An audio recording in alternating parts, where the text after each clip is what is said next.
বাংলাদেশকে কীভাবে উচ্চতর জায়গায় নিয়ে যাবে, বাংলাদেশের কারেন্সির মান কীভাবে বাড়বে, বাংলাদেশের গার্মেন্টস এক্সপোর্ট কীভাবে হবে, সেই নিয়ে ভাবা দরকার।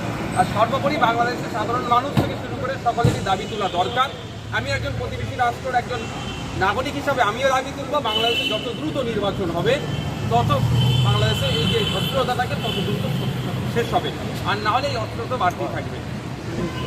জিয়াদিদের হামলা থেকে রেহাই পাচ্ছে না, এটা তো জিয়াদি কর্মকারী, এটাকে কোনোভাবে আন্দোলনকারী বলা যেতে পারে যারা আন্দোলন করছে?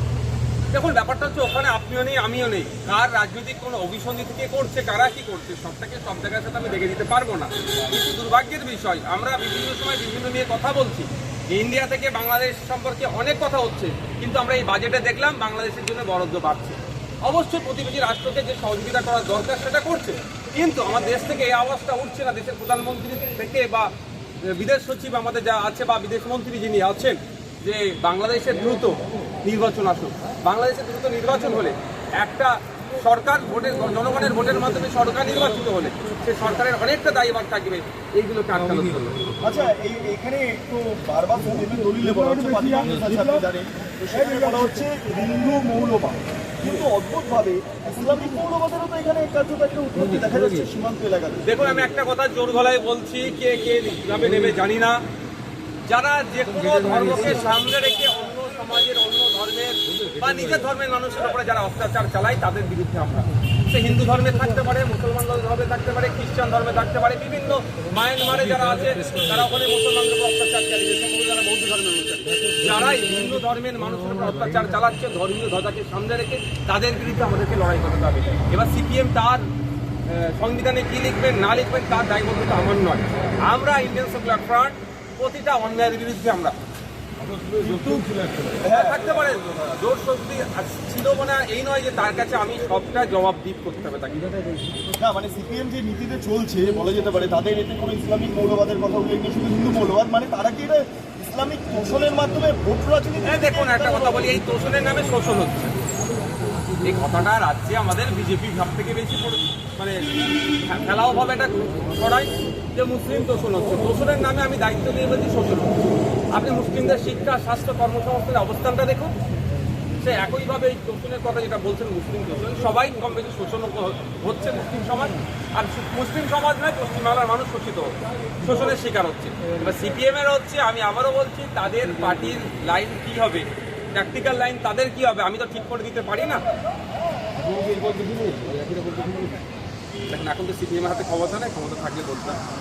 আচ্ছা, মুর্শিদাবাদের দুটো যে জঙ্গি তাকে এসটিএফ জিজ্ঞাসাবাদ করছে, বলছে হাওড়ার মাধ্যমে টাকা আশ্রয় আসছে, এই মুর্শিদাবাদ থেকে জঙ্গি তাদেরকে জিজ্ঞাসাবাদ করে এত তথ্য বেরিয়ে আসছে, কেন এরকম পরিস্থিতি? এর শেষটা কোথায়, এর শেষ কোথায়? এর শেষের জন্য তো কেন্দ্র রাজ্যকে যৌথভাবে ব্যবস্থা গ্রহণ করতে হবে, হচ্ছে কোথায়? অনেক প্রশ্ন থেকে যাচ্ছে। আর এই জঙ্গি যেগুলো বলছেন, ইতিপূর্বে আমরা দেখেছি, আপনারা অনেকে দেখিয়েছেন যে বছর 3 আগে মুর্শিদাবাদে একজন গ্রেফতার হয়েছিল, তার বাড়ির সেফটিক ট্যাঙ্কটাকে নাকি অনেকে সুরঙ্গ বলে দেখিয়ে দেওয়ার চেষ্টা করেছে, কিন্তু তার কেসটা কোথায়? তার কি চার্জশিট দিয়েছে? আমরা চাই এই ধরনের যারা যদি কোনো দেশে থেকে দেশ বিরোধী কার্যকলাপ করবে, সে যে ধর্মেরই হোক না কেন, তাদের বিরুদ্ধে দ্রুত চার্জশিট গঠন করে তাদেরকে সর্বোচ্চ শাস্তি দেওয়া হবে। কিন্তু দুর্ভাগ্যের বিষয় আমরা দেখেছি 7 বছর, 10 বছর, 12 বছর পরে বিভিন্ন ক্ষেত্রে দেখেছি আমরা জঙ্গি বলে ট্র্যাক লাগিয়ে দেওয়ার পরও তারা বেকসুর খালাস হয়ে যায়। এগুলো তাদের এই ক্রাইমগুলো তাদের জীবন থেকে চলে যায়, এটা বন্ধ হওয়া দরকার। দ্রুত সমাজকে 1 বছরের মধ্যে ট্রায়াল চালিয়ে চার্জশিট দিয়ে তাকে, সে যদি দোষী হয় তাকে সর্বোচ্চ শাস্তির ব্যবস্থা করা হবে।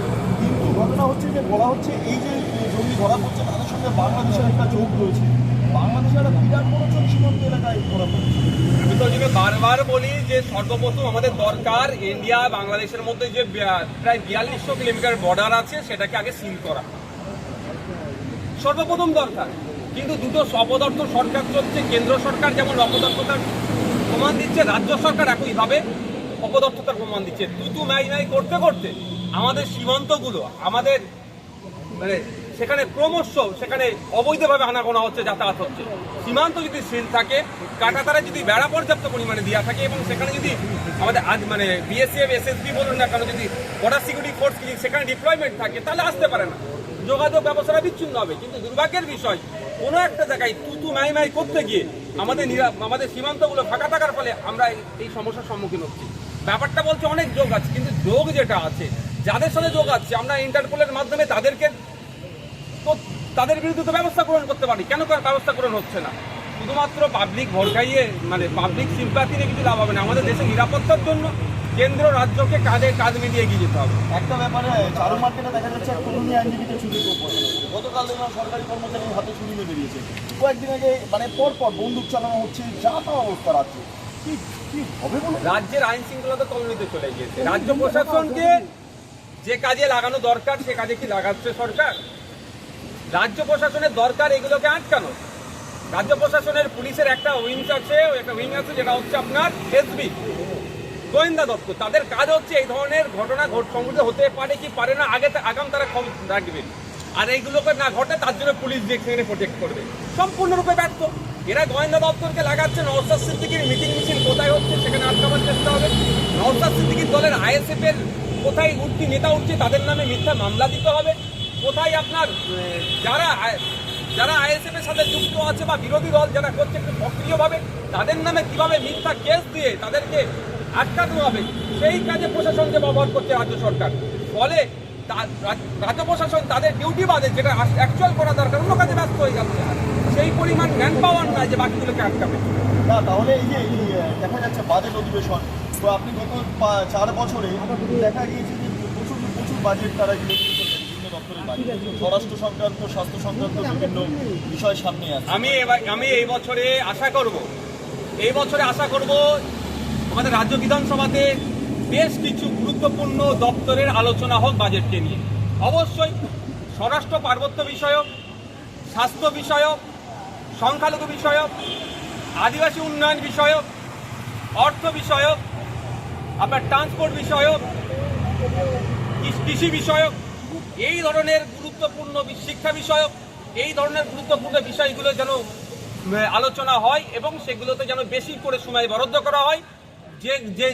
যে ল্যাগগুলো আছে, যে গ্যাপগুলো আছে সেগুলোকে তাহলে আমরা ফুটিয়ে তুলতে পারবো এবং রাজ্যের কনসার্ন ডিপার্টমেন্টাল মিনিস্টাররাও সেগুলোকে জানবে এবং সেই গ্যাপ পূরণের জন্য তাদের সর্বোচ্চ আশা করছি চেষ্টা করবে। বলুন তো, কালকে বিশ্ব বাণিজ্য সম্মেলন শেষ হলো, লক্ষ লক্ষ কোটি টাকা কার্যত বিনিয়োগ হবে এই কথা বলছে। যতদিন তৃণমূল কংগ্রেস রাজ্যে থাকবে সেই অর্থে শিল্প আসবে না। লাস্ট 5 বছরে প্রায় 2000 মতো কোম্পানি বাংলাদেশে চলেছে। 2011 থেকে 2025 কতটা কোম্পানি নতুন এসেছে আর কত বাংলা ছেড়ে চলে গিয়েছে তথ্য দেখলে বোঝা যাবে। যেই দলের এই তোলাবাজ নেতারা কারখানার গেটের সামনে গিয়ে, ইন্ডাস্ট্রির গেটের সামনে গিয়ে তোলাবাজি করবে, বাংলা তারা ইনভেস্ট করবে?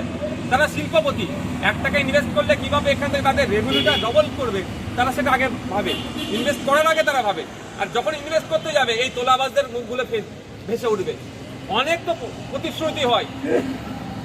2015 থেকে 2023 প্রায় 17 লক্ষ কোটি টাকার